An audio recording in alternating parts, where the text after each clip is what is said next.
Stephanie Nivinskus is the founder and CEO of SizzleForce Marketing, a boutique branding agency that specializes in strategic storytelling.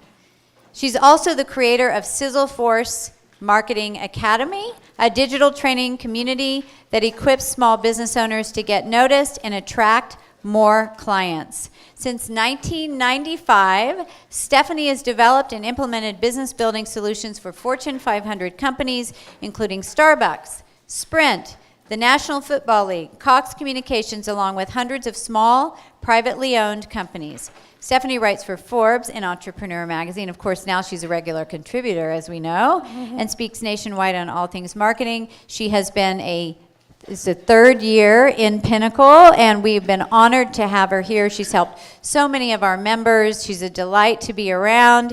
And so let's all give Stephanie Nivinskus a warm welcome.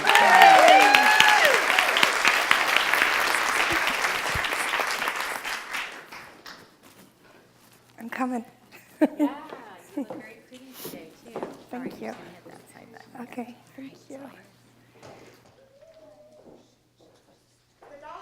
Club did it. The Dollar Shave Club did it. You guys know who the Dollar Shave Club is, right? Raise your hand. Okay, quick little thing here. I'm all about audience participation, and I'm all about aerobics in my newfound world of health and wellness. So I know most of you guys did not get up and do your aerobics this morning, so we're doing aerobics.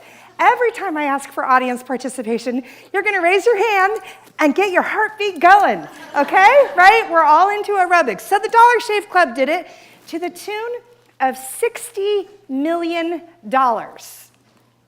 So did Zoop, the restaurant that only sells soup, and only soup. And now they have 88 franchise locations, and they are worth $50 million. And we can't forget about Dry Bar. Oh, no, no, no. How many ladies in here will pay 45 bones to have their hair blown dry? Woo! All right. Some of you guys, too. It's okay. You don't have to feel bad. All right. The $45 blow dry. No cuts, no color. Even if you want your hair washed, you got to pay extra. 45 bones to get your hair blown dry. They have 70 locations in 2 countries now. How many of you guys want a success story like this? Aerobics, woo! Yes. All right, potato, tomato. I don't care if you call it niche or niche. Just do it. We are talking about niching today, which is the fastest path to doubling, tripling, quadrupling your income. Anybody into it? Aerobics, woo! Yes, we are. All right, let's pretend for a minute here. You're a dentist, okay? Everybody just became a dentist in this room. And you're looking to revamp your website. So you have a choice. You can work with every Tom, Dick, and Harry developer over here, because everyone named Tom, Dick, and Harry can develop a website. We all know that right now, right? Because everyone develops websites, or they think they do. So we got Tom, Dick, and Harry over here that can develop your website. And then over here, we have Joe. Now, Joe's a little different than Tom, Dick, and Harry, because Tom, Dick, and Harry develop websites for everybody, for any reason, for any company, at any time, anywhere. Joe, on the other hand, I have now transformed into Joe. Joe is the website developer for dentists. He knows dentistry, not because he is a dentist, not because he went to school for dentistry, but because Joe is a guy that only works with dentists. So he's learned about all the special things dentists need on their website. He knows their appointment scheduling software they need. He knows all about the HIPAA requirements. He knows all about the before and after shots that they need to show to prove that they can make your crooked, yellow, crazy-looking teeth look like you're a news anchor on television. Who would you choose? Joe. Duh, right? Of course you're going to choose to work with Joe. And you know what? Dare I say you'd be willing to pay twice as much for Joe's services?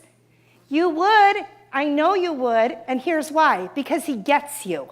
And he's going to make your life easier because he's the website designer for dentists, and you're a dentist.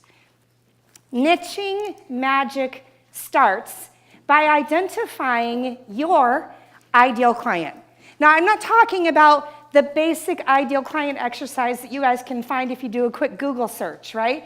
Everyone and their brother is going to tell you, oh, you got to know their age, you got to know their gender, you got to know their geographic location. And that's where most people stop. And that's why most people have a huge problem when it comes to niching and it feels impossible, because they don't understand their ideal client the way they need to. So what I want to encourage you guys to do today, there's a worksheet. It's got my little rose gold sort of color on it in the middle of your table. I want you guys to grab this worksheet and fill it out as we're talking, or take it home and keep your notes on it for right now, okay? So what you do when you're trying to identify your ideal client is you got to dig deep. You got to get into the marketing word demographics, that's all the census information. Then you got to get into the psychographics. This is what makes your people tick. This is what keeps them up at night. This is what makes them sweat. This is what scares them. This is what excites them. This is why they choose to drive a Lexus or a Mercedes instead of a very reasonably priced Honda or Toyota, right? Because there's a message, there's something in them that wants more, that's trying to convey a certain kind of image, or not, depending on who you're serving. So you guys need to really know inside and out who your ideal client is. Step one to niching.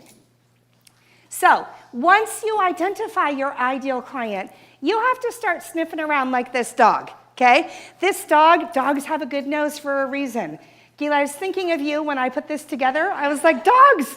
And Allison, they love dogs. They're going to love my presentation. This is so good. Okay, so once you identify your ideal client, you have to start sniffing around like the dogs, right? And you're looking for holes. Your goal is to find a hole in the marketplace. There are holes all over the marketplace. Your goal is to either find one or to create one, like this strapping young gent who has enough muscular strength to jump right on his shovel. I think he's really good looking. Your goal is to find your hole, not just a hole, your hole. Oh, I did that, oh my gosh. I did that when I practiced and I was like, oh, I can't do that. And I just did it, oh my gosh. Yeah, okay, that wasn't supposed to happen. So, okay, all right. Here's how you find your hole. Okay, so that really wasn't supposed to happen. Okay. What are your defining moments? Okay, chances are, not even chances are, I mean, let's be real.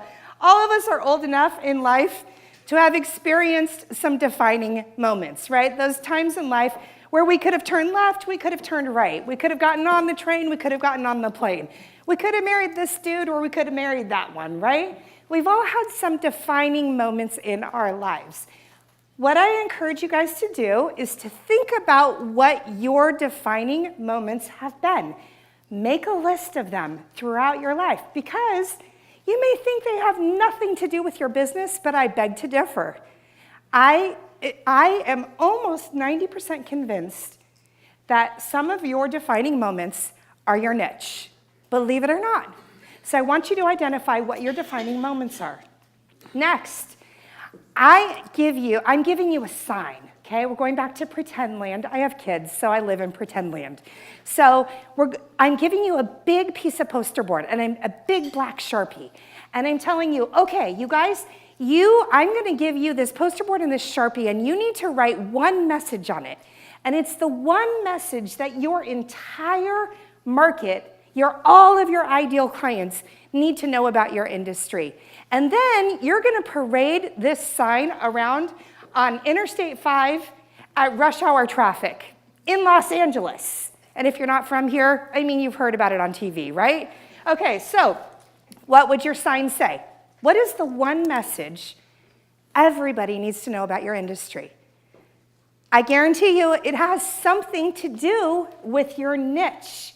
Identify that. you'll be on your road to identifying your niche. Here's another exercise you guys can do.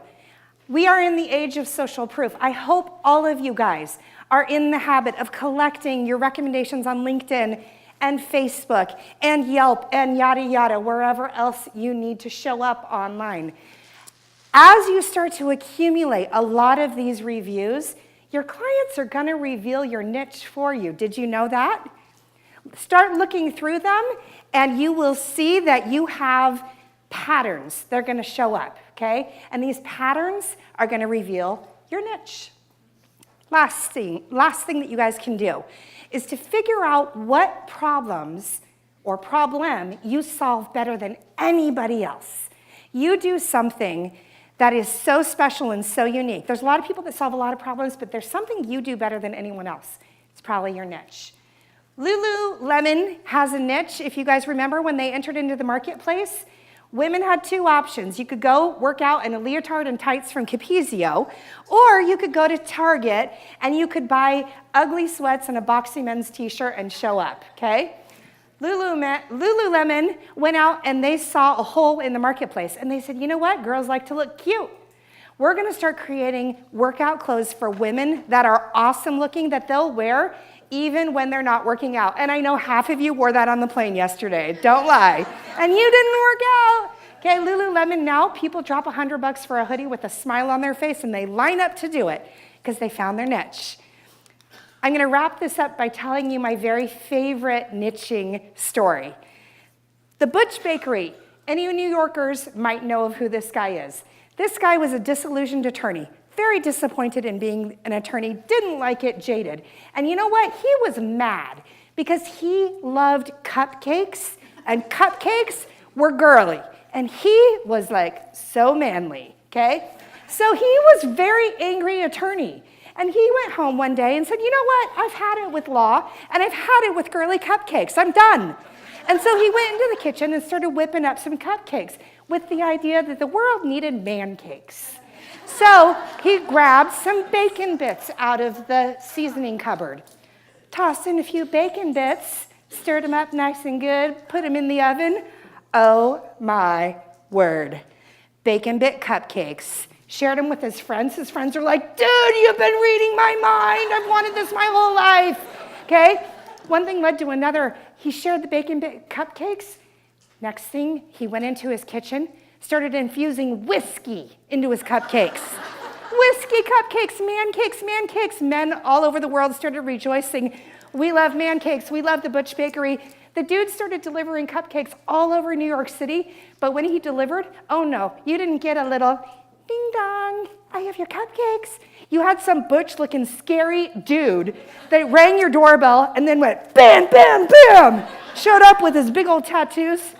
Dude, your cupcakes, okay?